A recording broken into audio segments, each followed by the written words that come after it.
Hola, ¿qué tal? Espero esté muy bien, que Dios me le bendiga. Gracias por acompañarme en un estudio más de la lección de escuela sabática. Esta semana ya en la lección 9 hemos ido avanzando claramente semana tras semana. El conflicto cósmico es el título para esta semana. ¿De qué se trata este conflicto? ¿Es una guerra de las galaxias? ¿A qué nos suena esto? Bien, nosotros estamos inmersos en este conflicto cósmico, queramos o no. Así que, bueno, profundicemos de qué se trata el conflicto entre el bien y el mal. Quédese conmigo, ya casi iniciamos.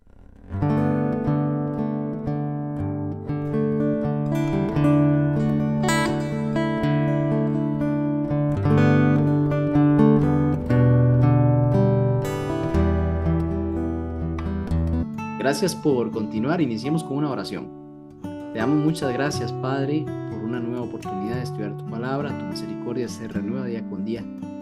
Y hoy no es la excepción, Señor. Muchas gracias. Queremos estudiar tu palabra. Tu Santo Espíritu nos dirija para conocer mejor a Cristo. En el nombre de Jesús. Amén. Bien, el texto para memorizar de esta semana lo encontramos en Génesis capítulo 3, versículo 15. Es una promesa mesiánica. Dice así la palabra de Dios: pondré enemistad entre ti y la mujer, entre tu simiente y la simiente suya. Esta te herirá en la cabeza y tú la herirás en el talón. Cuando el pecado entró en este planeta, pues los seres humanos fuimos condenados a la muerte. Había una posibilidad, una salvación, y aquí la presenta Dios en esta promesa de un Salvador que iba a venir a este mundo y pues iba a aplastar a la serpiente en su cabeza, a la serpiente antigua, al diablo Satanás. Sin embargo, iba a sufrir. En este caso, en la cruz del Calvario, esta promesa nos dio esperanza desde un inicio, generación tras generación. Todas las personas que creían en Dios y en ese Salvador esperaban claramente la manifestación de ese Mesías. Cada familia deseaba que el Mesías llegara por medio de ellos. Bueno, llegó un momento en el cual Cristo, Dios se hizo hombre aquí en la tierra, Manuel con nosotros, y pues en su ministerio cumplió, cumplió esta promesa. Y esto se conoce como un conflicto cósmico, un conflicto claramente entre el bien y el mal. Por un lado, Satanás, opuesto a Dios, convenció, hizo tratos con ángeles y fueron expulsados del cielo a esta tierra. Hoy pues demonios que atormentan a los seres humanos y pues Satanás con una batalla ya perdida. Sin embargo, el tiempo aún no se ha acabado. El tiempo continúa y tiene que definirse aquí quiénes irán a acompañar a Dios al cielo, quiénes aceptan a Cristo, quiénes desean estar del lado del ganador. Así que este conflicto cósmico entre el bien y el mal se presenta claramente historia tras historia en la palabra de Dios. Usted abre la Biblia y usted ve cómo pues esta lucha se manifiesta todo el tiempo. Hijos e hijas de Dios que deciden seguir a Dios, pues reciben los embates del mal, reciben las tentaciones, las pruebas dificilísimas, para tratar de que su obediencia no sea hacia Dios, sino hacia Satanás, hacia el mal. Justamente de ahí se enfoca eh, de forma importante este conflicto. Claramente el conflicto también inició allá en el cielo, cuando Satanás se revela justamente de Dios y lo acusa de ser un Dios injusto, un Dios tirano. Dios debe permitir que el mal pues muestre realmente ese carácter que Satanás estaba llevando ahí oculto, haciendo tratos. Dios permite que eso se vaya desarrollando para que se evidencie realmente que Él no es un Dios injusto. La perspectiva bíblica del tema del conflicto cósmico en que el reino de Dios claramente se opone al diablo y a sus ángeles, a los demonios, porque ellos desean el mal para los seres humanos. Y hemos visto cómo Dios desea el bien para nosotros. Dios no se agrada que aquí suceda el mal. Él más bien desea que eso termine, que el ser humano deje de sufrir. Nosotros no podemos descuidar esta realidad, este conflicto cósmico entre el bien y el mal. No podemos verlo como algo a la ligera. Cada narración bíblica realmente muestra esa esencia de ese conflicto. Y si cada personaje de la Biblia, en el cual está inmerso en esa lucha, decidiendo entre un bando y el otro, pues nos involucra a usted y a mí también en esta nueva etapa de la historia, en este momento en el cual usted y yo vivimos. Y así pues el estudio de esta semana vamos a abordar dos preguntas importantes, porque aquí mencionamos que el conflicto cósmico está presente en todas las narraciones bíblicas. Ahí está la esencia de lo que está sucediendo. Bueno, ¿dónde enseña la escritura que existe más puntualmente un conflicto cósmico entre Dios y Satanás? Vamos a ir versículos más puntuales. Y la segunda pregunta es, ¿cuál es la naturaleza de ese conflicto según las escrituras? ¿Cuál es el fundamento? ¿De dónde nace? Basados en estas dos preguntas, vamos a desarrollar la lección de esta semana.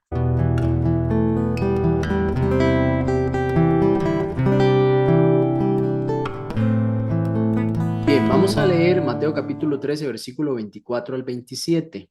Aquí encontramos la parábola del trigo y de la cizaña. Vamos a leer, dice, se refirió a otra parábola diciendo, el reino de los cielos es semejante a un hombre que sembró buena semilla en su campo. Pero mientras dormían los hombres, vino su enemigo y sembró cizaña entre el trigo y se fue. Y cuando salió la hierba y dio fruto, entonces apareció también la cizaña. Vinieron entonces los siervos del padre de familia y le dijeron, Señor, ¿no sembraste buena semilla en tu campo? ¿De dónde pues tiene cizaña? Normalmente aplicamos esta parábola al comportamiento que tenemos en la iglesia, entre los hermanos. ¿Quién es cizaña y quién es trigo? Y nos hacemos esa pregunta. Y también, pues, según la palabra, podemos ver que solo Dios puede determinar quién es trigo y quién es cizaña. Pero en esta enseñanza, para esta lección, el enfoque es más amplio. El enfoque es en este conflicto cósmico entre el bien y el mal. Pues Dios hizo todas las cosas buenas, buenas en gran manera. Y Él no es el causante del mal. Vemos cómo Satanás es el causante del mal aquí en la tierra. La historia en el cielo, cuando Él se rebeló y fue expulsado de allá. Bueno, vino a sembrar la semilla del mal aquí en el planeta. Dios tenía la semilla buena, y el enemigo sembró la semilla mala. Esa semilla mala es el equivalente a la cizaña. Dice la consulta que le hace uno de ellos en Mateo capítulo 13, versículo 27. No sembraste buena semilla en tu campo, ¿cómo pues tienes cizaña? Bueno, recordemos que lo hizo a escondidas y se fue, dice. Es decir, no vieron cuando vino a sembrar esa mala semilla, sino que lo hizo de forma astuta y engañó. ¿Cómo pues tiene cizaña? Esto claramente se asemeja a la pregunta que usted y yo nos podemos hacer frecuentemente acerca del problema del mal. Si el mundo era perfecto cuando salió de las manos de Dios, ¿por qué entonces hay maldad en él? Bueno, Dios no quiere que haya maldad en el mundo. Él siembra lo bueno. Él desea que usted y yo pues estemos con Él, que avancemos en el camino correcto. Pero esa semilla que ha sembrado el enemigo produce claramente malos frutos y desea que usted y yo vayamos por ese camino del mal. El amo entonces da una respuesta a esta pregunta de su criado. Un enemigo ha hecho esto. Mateo capítulo 13, versículo 28. Y Jesús más adelante, en el versículo 37, dice, respondió él y les dijo, el que siembra la buena semilla es el Hijo del Hombre. Cristo es el que siembra la buena semilla. Recuerde que Cristo es la verdad y el enemigo, pues la mentira. Y ahí es donde la verdad quiere ser sembrada en tu corazón. Yo soy la verdad, dice Cristo también. Y el campo es el mundo. Cada uno de nuestros corazones representa ese campo. La buena semilla son los hijos del reino y la cizaña son los hijos del mal.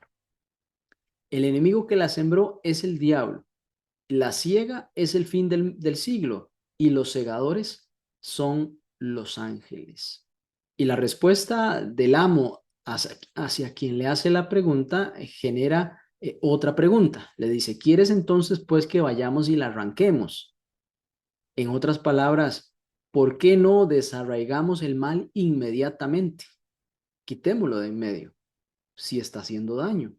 El amo entonces dice, no, porque al arrancar la cizaña podría también arrancar el trigo.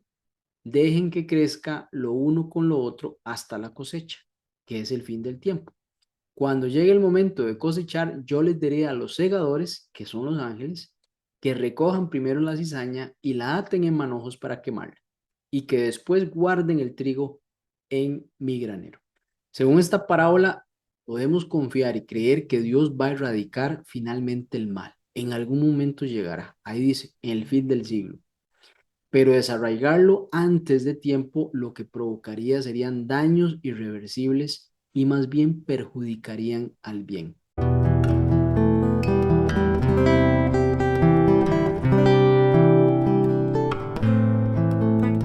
Hemos visto cómo Jesucristo siembra la semilla de la verdad, la semilla que más bien une a los hermanos. En cambio, Satanás siembra la semilla de la mentira, la cizaña. Dios siempre ha dispuesto lo bueno para usted y para mí, pero Satanás ha deseado siempre destruirnos. En Génesis capítulo 1, versículo 31, desde el comienzo vemos que esa es la intención de Dios para con nosotros. Dice, y vio Dios todo lo que había hecho, y he aquí que era bueno en gran manera. Y fue la tarde y la mañana del día sexto. Dios había analizado todo lo que había venido preparando para el ser humano que viviera en armonía, feliz, con todo lo que necesitaba. Por eso todo lo que viene de Dios, recuerde, es bueno. Sin embargo, vemos que después la historia se alteró. En el capítulo 3, capítulo más triste, podemos decir, de la Biblia, es cuando el hombre desobedece.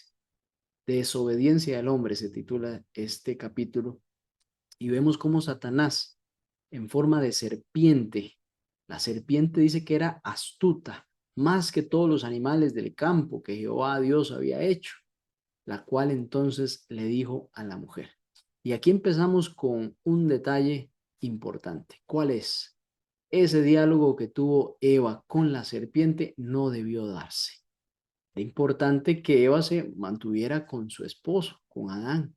No debía de andar allí sola, especialmente cerca del árbol del conocimiento de la ciencia del bien y del mal, porque claramente Dios había dicho que de ese árbol no se debía comer. Y puntualmente lo dijo, de ese árbol no se debe comer.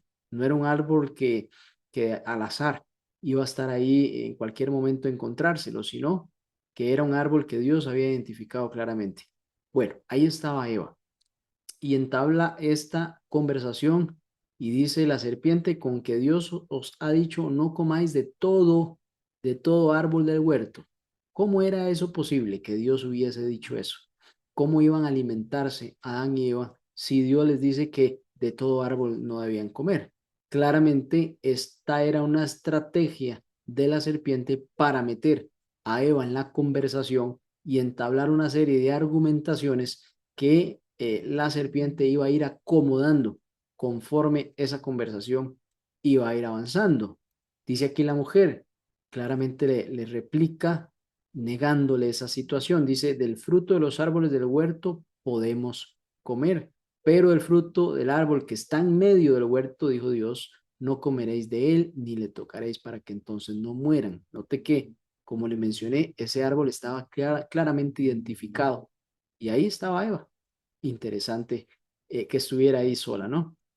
Dice la serpiente en el versículo 4, la serpiente dijo a la mujer, no van a morir. Y aquí hay un elemento trascendental. ¿A quién va a obedecer Eva? Porque o estaba mintiendo Dios o está mintiendo la serpiente. ¿A quién le voy a creer? ¿A quién le vamos a creer usted y yo? ¿Le vamos a creer a Dios o le vamos a creer a Satanás? Note que Eva ya tenía un conocimiento de quién era Dios. Dios había estado con ellos. Sin embargo, ella se apartó y eso es peligroso.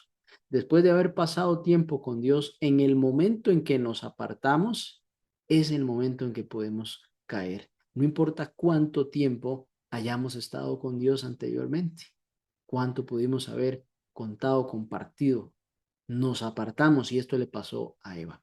Eva en este momento tenía la decisión de creerle a Dios, el que le había dicho que había sido su creador, el que había mostrado toda esa obra, la naturaleza, que ahora pues Adán y Eva estaban ahí para ser mayordomos de esa naturaleza, o le creía a esta serpiente que estaba ahí en el árbol del conocimiento de la ciencia, el bien y el mal, que Dios le había dicho que no comiera de ese árbol. ¿A quién le iba a creer? Claramente entonces la naturaleza de este conflicto tiene que ver principalmente a quién le creo, lo que en sí mismo está integralmente relacionado con el amor. ¿A quién quiero yo seguir? ¿A quién quiero yo obedecer? Al que quiero creer es al que quiero obedecer. Entonces, esto se debe a que nuestro concepto acerca de alguien, una persona en la cual usted y yo podemos confiar, y podemos entonces seguir y creer y obedecer. Satanás, por un lado, quiere la adoración de todos los seres humanos y trata de mostrar a Dios como un Dios injusto, como un Dios al que no le importa el sufrimiento del ser humano cuando es Él el que ha sembrado esa semilla del mal, del sufrimiento, el pecado.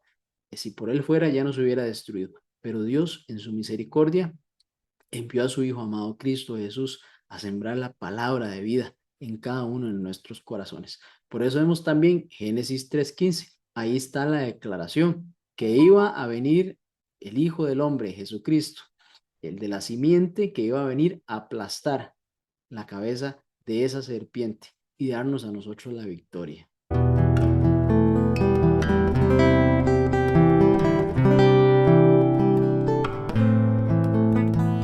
Bien, vamos a estudiar el conflicto en el cielo. Para eso debemos ir a Ezequiel capítulo 28, versículos 12 al 19, e Isaías capítulo 14, versículos 12 al 15.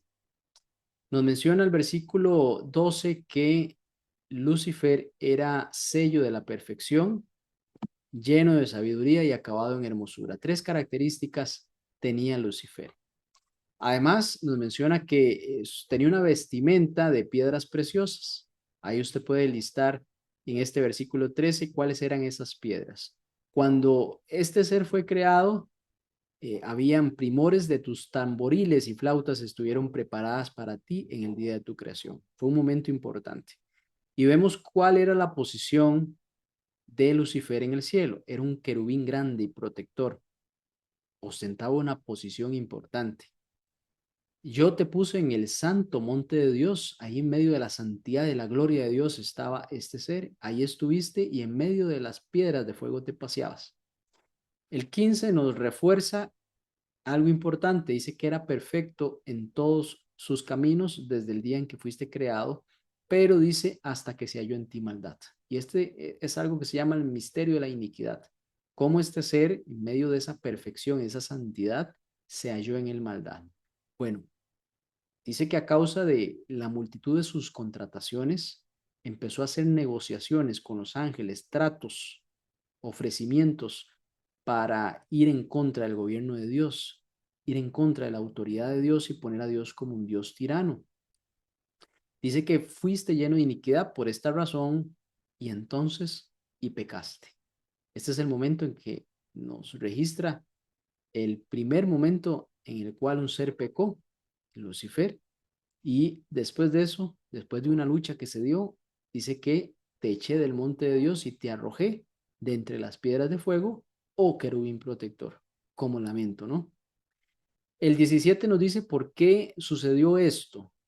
Se enalteció tu corazón a causa de su hermosura. Su hermosura hizo que su corazón se enalteciera y se corrompió entonces esa otra característica que tenía, la sabiduría, pensar bien qué era lo que estaba haciendo. Todo esto por causa de su esplendor. Y entonces Dios lo arrojó por tierra. En Éxodo capítulo 25, versículos 19 al 21, recordamos la construcción del propiciatorio. Ahí habían dos querubines, un querubín en un extremo y un querubín en el otro extremo. Era la pieza del propiciatorio. Y harán estos querubines en los dos extremos. Y esos querubines eran protectores porque en esta figura que está en Éxodo, al construirse este mueble, que ahí se contenía la presencia de Dios, estos querubines se extenderán por encima de las alas, cubriendo con sus alas el propiciatorio, sus rostros el uno frente del otro, mirando al propiciatorio, los rostros de los querubines. Y pondrás el propiciatorio encima del arca, y el arca pondrás el testimonio que yo te daré. Aquí vemos que en el mueble que se construyó en ese santuario terrenal existían estas dos figuras, estos querubines, y en medio de ellos era el Shekinah, que ahí era donde Dios se manifestaba a Moisés. Bueno, esta representación era algo de lo que pasaba ahí en el cielo, lo que acabamos de leer en Ezequiel. Querubines cubrían la gloria de Dios y tapaban su rostro. Ese era el trabajo de Satanás, de Lucifer, en el tiempo en el cual él pues era perfecto. En Isaías capítulo 14, versículos 12 al 15 dice, ¿cómo caíste del cielo, oh lucero, hijo de la mañana?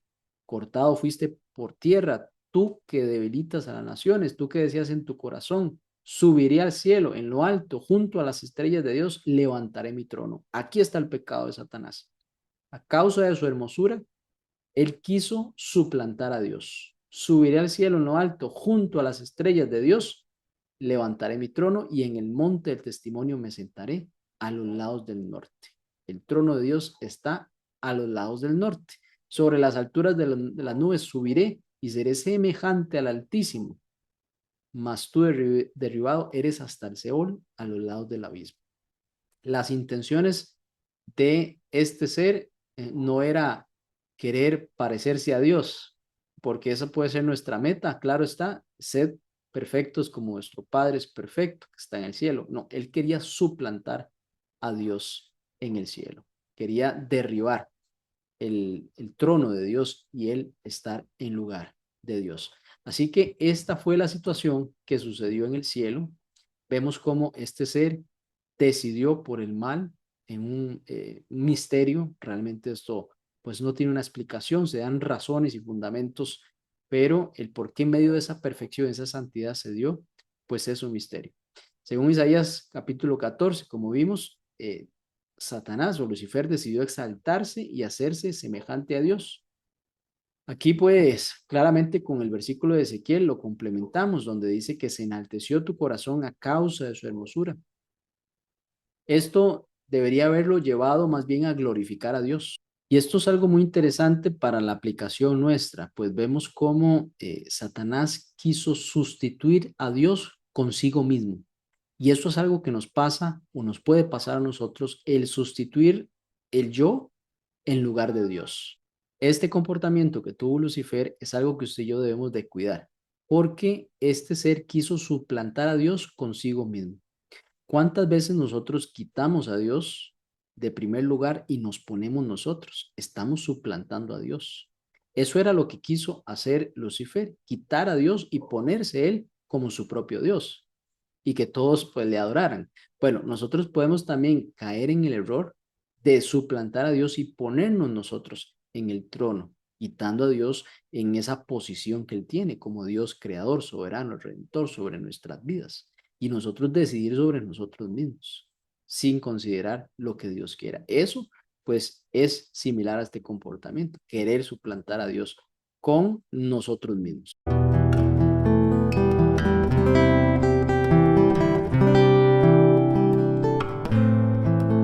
En Mateo capítulo 4, versículos 1 al 11, encontramos de una forma más gráfica este conflicto entre el bien y el mal y de qué se trata. Dice que Jesús fue llevado por el Espíritu al desierto para ser tentado por su enemigo, por el diablo. Después de haber ayunado 40 días y 40 noches, claramente tuvo hambre y vino a él el tentador y le dijo, y aquí sabemos de esas tres tentaciones que Satanás puso ante Cristo. Dice, si eres el Hijo de Dios, di que estas piedras se conviertan en pan. Esta tentación claramente está relacionada a la satisfacción eh, del yo, de nuestras necesidades, primero que buscar el reino de Dios. Aunque pues entendemos que es necesario comer, es necesario beber y vestir, es importante, es más importante, primeramente, buscar el reino de Dios y su justicia, y las demás cosas serán añadidas. En este caso, Jesús tenía el poder y la capacidad y la autoridad para convertir esas piedras en pan. Sin embargo, aquí vemos que la tentación justamente es acceder a una petición de Satanás. Así como la mujer accedió a una petición de Satanás, a desobedecer, a buscar primero la satisfacción del apetito, la complacencia del yo, antes que la solicitud de Dios. La mujer sucumbió ante esa tentación. Aquí Satanás está utilizando la misma técnica que básicamente es relacionado a la satisfacción del ser humano. Aquí vemos que Jesús había estado ayunando, claramente tenía hambre, pero el ayuno fortalece el espíritu. El ayuno y la oración fortalecen el espíritu, debilitan la carne y fortalecen el espíritu. Para este momento, claramente Jesús estaba fortalecido espiritualmente. Durante bastantes días había estado preparándose para este momento. Así que vemos cómo Satanás no avanza, no logra su cometido presentando así esta opción. También vemos cómo Cristo responde con un escrito está y justamente pone primeramente el reino de Dios antes que la satisfacción de lo natural, de lo que necesitamos básicamente. No solo de pan vivirá el hombre, sino toda palabra que sale de la boca de Dios. Jesús no vino a satisfacerse él. Dice, mi voluntad es hacer la voluntad de mi Padre. Esa es mi comida, dijo también Cristo en algún momento, hacer la voluntad del que me envió. Entonces, respecto a esta respuesta muy importante, que no la usó Eva en ese momento con la serpiente, sino que Cristo sí utilizó el escrito está. Escrito está no solo de pan, está citando la escritura, la palabra de Dios, la que no falla, la que es fiel. Y entonces el versículo 5, buscando avanzar en esa línea de la tentación y hacer que Jesús cayera, entonces el diablo le llevó a la santa ciudad y le puso sobre el pináculo del templo y le dijo, si eres el Hijo de Dios, échate acá abajo, porque escrito está, a sus ángeles mandará cerca de ti y en sus manos te sostendrán para que no tropieces con tu pie en piedra. Note que como Cristo le citó las escrituras y esa era la forma en la cual estaba triunfando ante Satanás en la primera tentación, ahora Satanás utiliza también la escritura. Note lo astuto que es el enemigo, pero la tergiversa. Porque aunque textualmente dice eso, el propósito de esa escritura no es que usted y yo seamos presuntuosos. Ya porque yo soy hijo de Dios, puedo pasar por allí y no me va a pasar nada. Eso se llama presunción. El enemigo está citando la escritura, pero le está dando un uso incorrecto. Qué tremendo este momento donde vemos la astucia de Satanás de querer utilizar la escritura para entonces comprometer a Jesús y decirle, estás usando la escritura, aquí está la escritura también, pero claramente la escritura no puede contradecirse a sí misma, asimismo Dios no puede negarse a sí mismo, la escritura tampoco, y entonces Jesús le responde correctamente utilizando el principio bíblico y dice, escrito está también. Note que no le está negando que está escrito así, pero lo está utilizando mal. Está escrito también, no tentarás al Señor tu Dios. Le está respondiendo de la forma apropiada, con el escrito está en el uso apropiado de la escritura. Y al pues claramente no avanzar en la línea que quería Satanás, el versículo 8 dice, otra vez le llevó el diablo a un monte muy alto y le mostró todos los reinos del mundo y la gloria de ellos. Y le dijo, todo esto te daré si postrado me adores. Aquí vemos la verdadera intención de Satanás. Satanás no le interesaba que Jesús comiera o no comiera pan, no era su interés real al final. Satanás tampoco pues le interesaba ver cómo a Jesús lo sostenían unos ángeles cuando él iba cayendo. A él lo que le interesaba era la adoración. la adoración de Cristo, siendo el Hijo de Dios, ahí usurpaba el trono y claramente le interesa la adoración suya y mía. Y vemos cómo en el versículo 10 Jesús le responde y le dice, vete Satanás, porque escrito está. 3 veces le menciona el escrito está. Esa es nuestra defensa, mis queridos hermanos, amigos. La defensa del cristiano es el escrito está, oración, ayuno, escrito está. Eso era lo que Jesús estaba haciendo. Entonces Jesús le dice, vete Satanás, así usted puede repeler al diablo, vete Satanás porque escrito está, al Señor tu Dios adorarás y a Él solo servirás. Tremendas pruebas. Vemos cómo la astucia también de Satanás iba buscando hacer caer a Cristo, pero Cristo fortalecido en el espíritu, Cristo con el escrito está, ayunando y orando, logra vencer al enemigo. El diablo entonces le dejó y aquí vinieron ángeles y le servían. Qué bonito pensar que nosotros podemos triunfar ante las tentaciones con un escrito está teniendo comunión en lo espiritual. Claramente no podemos estar fortaleciendo nuestra carne y pensar que vamos a vencer en ese momento. Vemos que Cristo se preparó para poder triunfar y avanzar en esta línea.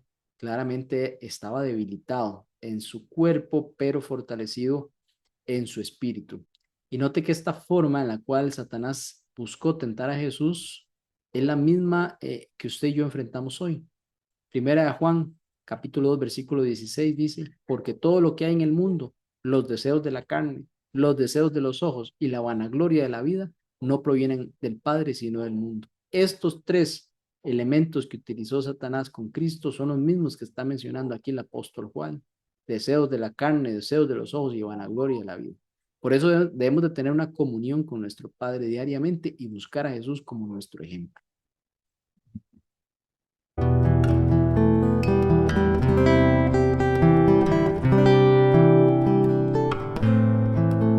En Apocalipsis capítulo 12, versículos 7 al 9, tenemos una descripción bastante gráfica del conflicto entre el bien y el mal.